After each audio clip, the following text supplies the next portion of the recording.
తల్లి కూరగాయలు అమ్మగా వచ్చిన డబ్బులతో ఆ యువకుడు తన చదువు కొనసాగించాడు. బాల్యం నుంచి చూసిన కష్టాలు ఆ యువకుడిలో ఏదో సాధించాలనే తపనను పెంచాయి. ఓవైపు అమ్మకు చేదోడు వాదోడుగా ఉంటూనే ఇంజనీరింగ్ పూర్తి చేశాడు. సీన్ కట్ చేస్తే ప్రస్తుతం అతను ఒక డేటా అడ్మినిస్ట్రేటర్. మరి ఆ యువకుడు డేటా అడ్మినిస్ట్రేటర్ని ఎందుకు ఎంచుకున్నాడు? జీవితంలో కష్టాల నుంచి అతడు నేర్చుకున్న పాఠాలేంటి?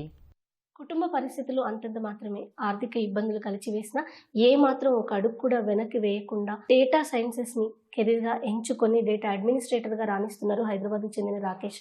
ప్రస్తుతం రాకేష్ మనతో ఉన్నారు. మన్ని వివరాలు తన మాటలు తెలుసుకుందాం. నమస్తే రాకేష్ గారు. నమస్తే. So first of all congratulations. So ఎలా అనిపిస్తోంది, అంటే ఒకప్పుడు ఎలా ఉండేది ఇంట్లో పరిస్థితి, ఇప్పుడు ఎలా ఉంది? ఒకప్పుడు చాలా కష్టంగా ఉండే, ఎందుకంటే నేను చేసే జాబ్ నాకు వచ్చే శాలరీ చాలా తక్కువ. ఇంట్లో మా proper middle class family, so కొంచెం కష్టంగా ఉండేది. దానివల్ల బాగా ఇబ్బందులు అయితే, అంటే మరీ అంత ఇదేం లేకుండే, కొంచెం ఇబ్బందులు అయితే ఉండేది. సో అమ్మగారు కూరగాయల వ్యాపారం చేస్తూ నిన్ను మీ సిస్టర్ని ఇద్దరిని పెంచి ఇంత చదివించారు. ఇంట్లో అప్పుడు ఎలా అనిపించేది, అంటే మీ బాల్యంలో ఇంటి పరిస్థితులు ఎలా ఉండేవి, అండ్ తను సింగిల్ మదర్గా ఉన్నారు, వాటి గురించి చెప్తారా? చిన్నప్పుడు కష్టంగానే ఉండేది. ప్రతి ఏది చేయాలన్నా కొంచెం ఆలోచించి చేయాల్సి వచ్చేది. ఇంట్లో పరిస్థితులు బట్టి ఇక నడుచుకోవాల్సి వచ్చేది. అంత ఇక మమ్మీ ఒక్కతే కష్టపడుతుండే కాబట్టి దానివల్ల ఇబ్బందులు అయితే ఉండేవి. జనరల్గా హైదరాబాద్ లాంటి సిటీలో ఇంటిల్లి పాది కష్టపడితే కూడా కష్టమే ఫినాన్షియల్గా రన్ అవ్వడం. తను ఒక్కతే చేసేవాళ్ళు కదా, మీరు సిస్టర్ ఏమన్నా సపోర్ట్ చేసేవాళ్ళ? వీకెండ్స్లో హెల్ప్ చేయడం తనకి మార్కెట్లో అట్లా ఏమన్నా చేసేవాళ్ళ? నేను చిన్నప్పటి నుంచి మమ్మీకి అయితే హెల్ప్ చేస్తుండే. కూరగాయలు తీసుకురావడం, తీసుకోవడం. ఇంటర్ తర్వాత అయితే బండి వచ్చిన తర్వాత మార్కెట్ నుంచి, అంటే నాకు ఎప్పుడైతే కాలేజీ లేకపోతుండేనో మార్కెట్ నుంచి కూరగాయలు తీసుకురావడము, మమ్మీకి అట్లా హెల్ప్ అయితే చేస్తుండే ఎంతో అంత కుదిరినంత. అది కాకుండా బీటెక్లో ఉన్నప్పుడు చదువుతో పాటు ట్యూషన్స్ చెప్తుండే చిన్నపిల్లలకి, 6th 7th 8th క్లాస్ పిల్లలకి ట్యూషన్స్ చెప్తుండే. అట్లా కొంచెం మమ్మీకి హెల్ప్ చేస్తుండే. అంటే మీరు ఎలా చదివేవాళ్ళు? ఎందుకంటే ఇంట్లో కష్టాలు చూసారు, మొదటి నుంచి బాగా చదువుకుంటూ ఉండేవాళ్ళ, లేదంటే జనరల్గా అందరం కాలేజ్ డేస్లో చదువు కంటే కూడా అదర్ థింగ్స్ మనల్ని బాగా అట్రాక్ట్ చేస్తాయి, ఫ్రెండ్స్ కావచ్చు, మూవీస్ కావచ్చు, ఇలా. సో మీ ఎడ్యుకేషన్ ఎలా ఉండేది? అంటే చిన్నప్పటి నుంచి ఆ పరిస్థితి ఎప్పుడు లేదు, మూవీకి వెళ్ళాలి చేయాలని ఏం లేదు. ఇప్పటివరకు నేను తిప్పి కొడితే ఒక 10 సినిమాలకు కూడా వెళ్ళే థియేటర్కి. 10 సినిమాస్ కూడా హార్డ్లీ నేను చూడలేదు. మా అంటే ఒక 6 7 చూసి ఉంటాను. అది కూడా ఎవరి ద్వారానో, ఇట్లా ఎవరన్నా ఒకళ్ళు ఫ్యామిలీలో ఉన్నాయి, టికెట్స్ ఉన్నాయి వెళ్దామంటేనే పోయినుండే, కానీ ఎప్పుడు ఆ ఇంట్రెస్ట్ లేకుండే. స్టడీస్ అయితే ఉంటుండే, కానీ బ్రిలియంట్ అనే మాత్రం ఏం యావరేజ్గా వెళ్ళిపోతుండే. సో ఇప్పుడు మీరు మంచి జాబ్లో ఉన్నారని చెప్పొచ్చు, రాజస్థాన్ సంబంధించిన కంపెనీలో మంచి పోస్ట్లో ఉన్నారు. కానీ మీ చదివిన చదువుకి సంబంధం లేని పొజిషన్స్ చాలా చేశారు. ఫస్ట్ జాబ్ ఏంటి మీరు చూస్ చేసుకుంది, దాంట్లో ఎలా ఉండేది, అండ్ దాని నుంచి ఇప్పుడు మీరు చేసే ఈ డేటా అనలిటిక్స్ ఏదైతుందో డేటా సైన్సెస్లోకి రావాలని ఎప్పుడు అనిపించింది?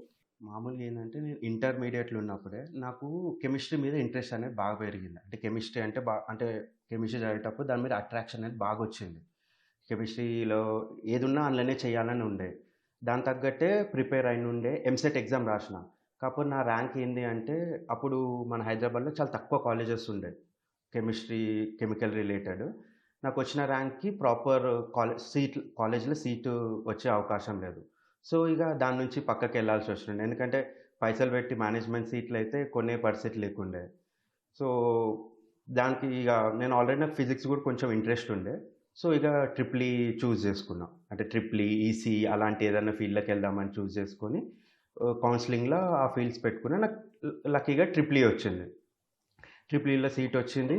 ఇంకేంటి అంటే నాకు స్కాలర్షిప్ కూడా వచ్చింది గవర్నమెంట్ తరఫు నుంచి, రియంబర్స్మెంట్ వచ్చినుండే, స్కాలర్షిప్ రియంబర్స్. దాని ద్వారా కాలేజ్ అనేది ఈజీగా అయిపోయింది. అంటే మరీ కష్టం, మరీ ఎక్కువ మనీకి ఎక్కువ కష్టపడాల్సిన అవసరం లేకుండే. దాని తర్వాత ఏంది అంటే, మా ఫ్యామిలీలో ఏంది అంటే ఎవ్వరూ కార్పొరేట్లో జాబ్ చేయలే. మామూలుగా ఏదైనా బిజినెస్, రియల్ ఎస్టేట్ అందులోనే ఉన్నారు, కానీ కార్పొరేట్లు ఎవరు లేకుండే. సో నాకు అసలు బీటెక్ అయిపోయేంత వరకు కూడా ఈ లైఫ్ ఎట్లుంటుంది, కార్పొరేట్ కంపెనీలు ఏముంటుంది ఏందనేది ఐడియా లేదు. ఏంటంటే ఇక బయట చూస్తాం కదా, ఏదో ఒక జాబ్ వస్తే చాలు, జాబ్లో మనము మెల్లగా అదే గ్రోత్ ఉంటుంది అన్న ఫీలింగే ఉండే, అంటే ఇక బయట చూసిన దాన్ని బట్టి. ఆ ఉద్దేశంలోనే ఏంటంటే ఫస్ట్ ఒక ఇంటర్వ్యూకి వెళ్ళినా మా ఇంటి దగ్గరనే. నేను పాత ఇంటి దగ్గరనే 5 మినిట్స్ దూరంలో ఒక చిన్న స్టార్టప్ ఉండే, అందులో జాయిన్ అయిన ఉండే. అలా జాయిన్ అయ్యి ఒక 7 మంత్స్ చేసిన తర్వాత అప్పుడు నాకు ఆలోచన వచ్చింది, పెద్ద కంపెనీలో చేస్తే మంచి ఫ్యూచర్ ఉంటుంది, అక్కడ గ్రోత్ బాగుంటుంది అని. అప్పుడు మెల్లగా జాబ్ స్టార్ట్ అయిన తర్వాత అప్పుడు లోకం అంటే ఏందనేది తెలిసింది. అప్పుడు నేను ఫస్ట్ ఎంఎన్సీలో జాయిన్ అయినా. కాకపోతే నాకు అప్పటికి ఏంటంటే ఈ ఐడియా లేదు, అంటే మనం వెళ్ళాల్సిన ఫీల్డ్ కరెక్ట్ ఉండాలి, కరెక్ట్ ఫీల్డ్లోకి వెళ్తేనే మనము మంచి ఆపర్చునిటీ ఉంటుంది, గ్రోత్ అనేది బాగుంటుంది అన్న విషయం నాకు తెలియదు. ఏంటంటే ఎంఎన్సీలోకి వెళ్తున్నా కదా అన్న ఒక ఉద్దేశం మీదనే వెళ్ళిపోయినా. అసలు జీడీ ఏంది, జాబ్ డిస్క్రిప్షన్ ఏందనేది ప్రాపర్గా చూడకుండా ఇంటర్వ్యూ ఇచ్చేసిన, సెలెక్ట్ అయిపోయినా, అందులో జాయిన్ అయిపోయినా.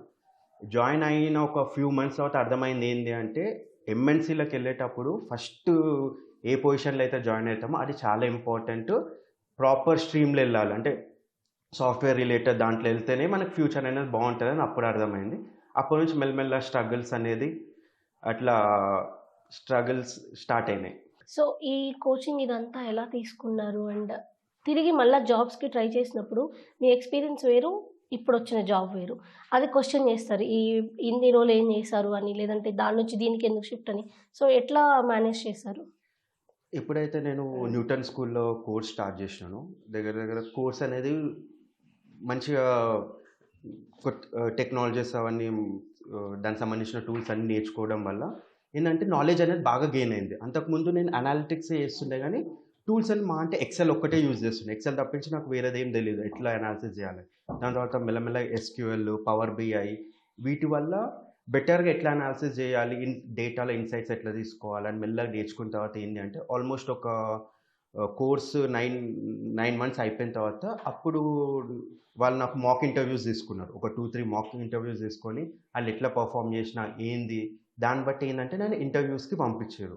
అప్పుడు స్టార్టింగ్లో వచ్చిన కొన్ని కంపెనీస్కి నేను సెలెక్ట్ అవ్వలేదు. ఏంటంటే వాళ్ళకు కావాల్సిన రిక్వైర్మెంట్ మేబీ నాలో దొరకలేదో ఏందో, కానీ మెల్లగా ఏంటంటే ఆ ఇంటర్వ్యూస్ నుంచి నేర్చుకున్నా అసలు వాళ్ళు ఏం అడుగుతారు, మనం ఏం చెప్పాలి, ఇంకా మనం ఎక్కడ నేను బ్యాక్లాగ్ ఉన్నాను, ఇంకా ఎక్కడ నేను బెటర్ ఇంప్రూవ్ అవ్వచ్చు అనేది ఆలోచించి ఒక 1 మంత్ దాని మీద నేను టైం స్పెండ్ చేసిన. 9 మంత్స్ తర్వాత మాక్ ఇంటర్వ్యూకి వెళ్ళిన తర్వాత 1 మంత్ కంప్లీట్గా దాని మీద స్పెండ్ చేసిన, అసలు ఎక్కడ ఇంప్రూవ్ అవ్వాలి ఏంది.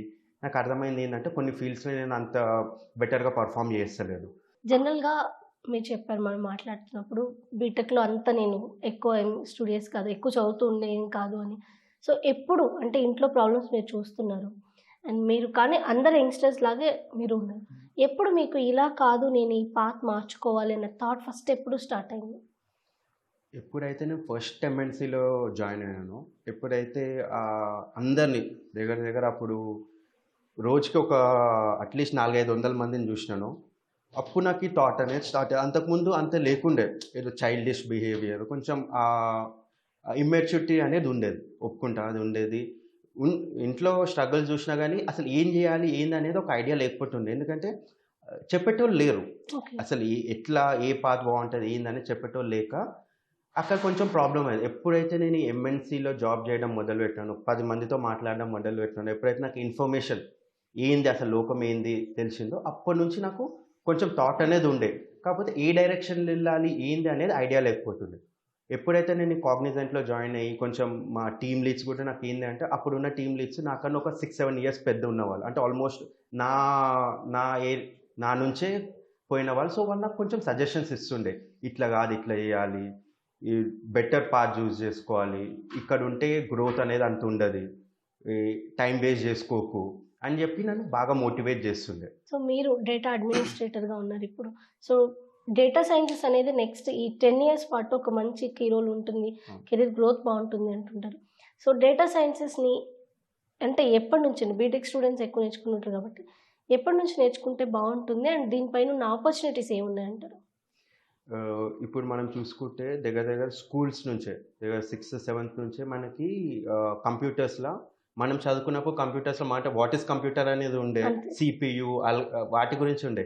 కానీ ఇప్పుడు పిల్లలకి ఏంది అంటే ఇప్పటి నుంచే పైథాన్ గురించి, ఏఐ గురించి నేర్పిస్తారు. సో స్కూల్ నుంచే ఉంది. సో మనము అప్పటి నుంచే అసలు దాని ద్వారా మనం ఏం చేస్తున్నాం, ఆల్మోస్ట్ మేబీ 10th వరకు అంత నాలెడ్జ్ లేకపోవచ్చు. అట్లీస్ట్ మినిమం ఇంటర్ లేకపోతే బీటెక్ ఆ టైంలో మనం అసలు ఏం చేయాలనుకుంటున్నాం, ఏంది అసలు అనేది అక్కడ మనం ఏం చేయగలుగుతాం అనేది తెలుసుకుంటే మంచిది. సో ఇది డేటా సైన్సెస్లో భవిష్యత్తు బాగుంటుంది. అదేవిధంగా కష్టాలు, ఆర్థిక పరిస్థితులు అనేవి మన అభివృద్ధికి ఎప్పుడూ ఆటంకం కావు అని, నేర్చుకోవాలన్న పట్టుదల, చేయాలన్న తపన ఉంటే ఎవరైనా విజయం సాధించవచ్చని నిరూపించారు రాకేష్. కెమెరా పర్సన్ దేవేందర్తో రమ్య, ఈటీవీ న్యూస్, హైదరాబాద్.